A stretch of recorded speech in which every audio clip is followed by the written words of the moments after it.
সাপুরের বেশে কি অন্য মতলব? সন্দেহজনক 6 জনকে ধাওয়া করে গোঘাট পুলিশের হাতে তুলে দিল মদ্রোর বাসিন্দারা। গোঘাট থানার কুমুরসা পঞ্চায়েতের মথুরা ওরফে মদ্রো গ্রামের 6 জন সম্পূর্ণ অজানা তাগড়াই শরীরের ব্যক্তিকে নিজেদের সাপুরে পরিচয় দিয়ে এলাকায় ঢোকে এবং তাদেরকে প্রায় ধাওয়া করে ধরে এলাকার বাসিন্দারা। বাড়ি বাড়ি ঘুরে সাপ ধরার নাম করে কিছু মানুষকে, বিশেষ করে মহিলাদেরকে ভুল বুঝিয়ে মাদুলি, তাবিজ, কবজ, গাছগাছড়ায় বিক্রির নাম করে ঢোকে এলাকায় 6 জন ব্যক্তি। সে সময় তারা নিজেদের মধ্যে বেশ কিছু সন্দেহজনক কথাবার্তা বলতে থাকলে তখন ওই এলাকার বাসিন্দাদের মনে সন্দেহ হয় এবং তাৎক্ষণিক শ্রেয়শ্রী রায় নামের এক অল্পবয়সী মেয়ে গোঘাট থানায় ফোন করে দেন। তখন তারা পালাতে গেলে ওই ব্যক্তিদের পিছু ধাওয়া করেন। তখন ওই গ্রামের বাসিন্দারাও বের হন এবং 6 জনকে ধাওয়া করেন। 6 জন তখন প্রায় 6 দিকে ছুটতে থাকে। শেষ পর্যন্ত কালীপুরের কাছে কুলপুকুরে পেট্রোল পাম্পের সামনে এসে 4 জনকে হাতে নাতে ধরে ফেলা হয়। তৎক্ষণাৎ গোঘাট পুলিশ এসে পৌঁছায় এবং আরও 2 জনকে ধরে ফেলা হয়। ওই অবস্থায় মোট 6 জনকেই পুলিশ আটক করে নিয়ে যায়। শুনুন এ বিষয়ে আমাদের প্রতিনিধি কুশকুমার পাড়েকে কে কি বললেন। 12টা সাড়ে 12টার সময় ঢুকে। কজন ছিল দলেতে? ওরা টোটাল প্রথমে দেখেছিলাম 2 জন 3 জন, তারপর ওদেরকে জিজ্ঞাসা করি যে আপনারা কজন আছেন, বলছে 6 জন। তারপরেই দেখেছে 6 জনই। 6 জনই। তারপর পুলিশ আসছিল কখন? পুলিশ কোথা থেকে ধরলো? পুলিশ ধরেছে আমাদের ওই কালীপুরের বাস স্ট্যান্ড নাকি ওখান থেকে ধরেছে, আমরা ঠিক ওটা বলতে পারবো না। আপনারা এখান থেকে ধাওয়া করেছিলেন? এখান থেকে ধাওয়া করা হয়েছিল, ওই ব্যক্তিটা আমাদের ওই যে সভাপতি আর এনার মেয়ে ধাওয়া করেছিল। তো আমরা পিছনে ছিলাম, সেভাবে আমরা দূরে যেতে পারিনি। কিন্তু মেয়েটি কতটা সাহসিকতা দিয়েছে না, ভীষণই দেখেছে। 4 জনের পিছনে যে একা একভাবে সে সমানে যে ছুটে গেছে ওইটাই বিরাট ব্যাপার। কিন্তু ব্যাপারটা আমরা যদি জানা থাকতো আমরাও নয় যেতাম। ওই মেয়েটির নাম কি? মেয়েটার নাম হচ্ছে সাথী ঘোষ, না সাথী রায়। আপনার নাম? আমার নাম মনোহর রানা। এটা কোন জায়গা? মথুরা। বলবেন ঘটনাটা কি ঘটেছে যদি একটু বলেন। আপনার তো মথুরা গ্রামে বাড়ি, যেটা আমি জানি। বাড়ি মানে ওরা তো আমরা দেখেছি যে সাপ ধরতে এসেছিল। সাপ ধরতে এসে কিছু শুধু সাপ ধরা লয়, তার সঙ্গে বুঝি পারি যদি কিছু ইনকামের রাস্তার ব্যাপার। চা খেয়েছে? চা ওই যে যেহেতু আমার ক্যামেরা থেকে সাপ বেরোলো এবং আজকে সাপ ধরে চড়া সাপ ধরেছে, 2টো সাপ ধরেছে, 3টে এখানে। আচ্ছা, কিন্তু মতলবটা শুধু সাপ ধরে না অন্য কিছু ছিল? মতলবটা যা বোঝা গেল ওদের সাপ ধরাটা হচ্ছে মানুষের চোখে ধুলো দিয়া না, বিশ্বাস জোগানো। তার সঙ্গে ইনকামের রাস্তা আছে। ইনকামটা কিভাবে করতে চেয়েছিল? ইনকামটা বলতে ঠাকুরের নাম করে, ঠাকুরের কিছু ওষুধ দেবো, এই করলে ঘরে শান্তি হবে, মুখ হবে করে ভালো থাকবে, পড়াশোনা ভালো হবে, চাকরি ভালো হবে, এরকম করে বুঝতে পারি।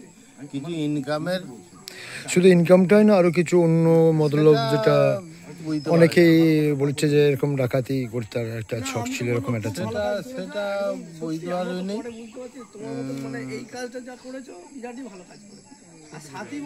আমি যতটা বুঝলাম যে না, ওদের সাইড ইনকাম একটা ব্যবসা।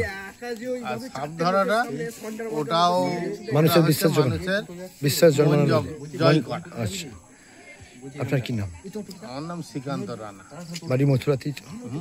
এইটাই বাড়ি। এটাই বাড়ি আপনার? কি বলবেন, ঘটনাটা কি ঘটেছিল? ঘটনা বলতে আমি ভাত খেয়ে শুতে যাচ্ছিলাম, আমার এখানে শুনলাম যে সাপ ধরাধরি হচ্ছে। আমি কিন্তু আসি না, আমি মেয়েকে ফোন করলাম, মেয়েকে বললাম যে চলে আয়, ভাত খাবি যে? বলছে বাবা তুমি আবার এসে দেখবে। অনেকক্ষণ পর, প্রায় 40 মিনিট পর, তখন বাবা ওরা দেখো ওদের পুটুলিতে সাপ আছে, কে কার সাপ ছাড়ছে, কে কার ধরছে, 6 জন লোক আছে, মানে 6 জনই খুব তাগড়ায় লোক। আচ্ছা, এবার তুমি আবার এসো না। কিন্তু আমি এসে আজকে বললাম তোমরা এখান থেকে সরে যাও, এখান থেকে চলে যাও, আমরা অজানা লোক এখানে থাকা যাবে না, আর যদি না যেতে চাও তাহলে কিন্তু আমরা অন্য ব্যবস্থা নিতে পারি। ওরা যে যাচ্ছিল, ওদের যাওয়ার যে ভাবমূর্তিটা, সেই ভাবমূর্তি দেখে আমার মেয়ে কিন্তু থানায় ফোন করে। আচ্ছা, থানায় ফোন করার পর ওরা যেই রাস্তা দিয়ে আমাদের মানে গ্রাম থেকে মানে শহরকে যেতে হয়, সেই রাস্তা না যেয়ে ভায়া রাস্তা দিয়ে আবার একটা ভায়া রাস্তা ধরেছিল। মেয়েটা তাদেরকে সঙ্গে 4 জন ছাড়েনি। আচ্ছা, সেই আপনার মেয়ে? আমার মেয়ে। কি নাম আপনার মেয়ে? আমার মেয়ের নাম হচ্ছে শ্রেয়সী রায়। আচ্ছা, তারপর? সে টোটো ধরে, টোটো থেকে অন্য টোটো ধরে চেঞ্জ করে সেই টোটো সামনে লাগাতে তবে 4 জনকে ধরতে পেরেছে। আচ্ছা, বাকি যে 2 জন পাশের ঘরেতে ছিল আমি জানতাম না, আমাকে বলে 2 জন আরো আছে, আমি তাদেরকে শিবতলা ধরি। কিন্তু মেয়ে আমাকে বারবার ডাকছে, বাবা তুমি এখানে এসো, এখানে এসো, কিন্তু এই 2 জনকে ধরতে হবে। এই 2 জনকে ধরি শিবতলাতে, ধরে তাদেরকে নামানোর পরে আমি যদি নামাও, যাদের বাড়িতে ঢুকেছিল সেই সাইকেল মোটরসাইকেল দিতে যাচ্ছিল। নামানোর পর তাদেরকে বলছি যে এরা 4 জন বাঁদিকে গেছে, তারা কিন্তু সব ফোনে কন্ট্যাক্ট করে ফেলেছে, না বাঁদিকে জানে সোজাই গেছে। আচ্ছা, আমি তাদেরকে সঙ্গে করে নিয়ে যাচ্ছি, আমি 4 জনকে সেই 4 জন এই 2 জনকে এক কাজে করবো 6 জনকে, কিন্তু তারা দেখা গেল একটা পাঁচিরের গা দিয়ে বাঁদিকে যেখানে কেউ কোনোদিন যায়নি সেই রাস্তা দিয়ে মেটেলের মাই দিয়ে হয়ে, যে মেটেল বলা হয়, মাই দিয়ে একদম যে গদায়ের পেট্রোল পাম্প বলা হয়, অর্থাৎ ফরেন সব এই মদের দোকান, সেখানে যে উঠেছে পুলিশ। সেখানে আমরাও সেখানে গিয়েছিলাম, পুলিশ এই 4 জনকে তুলে নিয়ে ওই 2 জনকে তুলেছে। এরকম পুলিশে ফায়ারিং করেছে নাকি এরকম একটা শোনা হ্যাঁ, যাচ্ছে? পুলিশে ফায়ারিং বলতে আমরা পুলিশের হাতে তুলে দিয়েছি, পুলিশ যেটা বলবো, যেটা ভালো। পুলিশ কি ছুটাচ্ছিল ওদেরকে? না, ছুটাতে পারে না, কারণ ওই 4 জনকে আমাদের তখন মধুর মোড়ে আপনারা কি পুলিশে হ্যান্ড ওভার করে দিয়েছিলেন? পুলিশে হ্যান্ড ওভার করেছি আমরা। অন্য কিছু। কতজন ছিল দলেতে? 6 জন দেখছি। কি কি ছিল তাদের কাছে? আমি মানে ব্যাগপত্র ছিল, একজন হাতে সাবল ছিল, এইটা।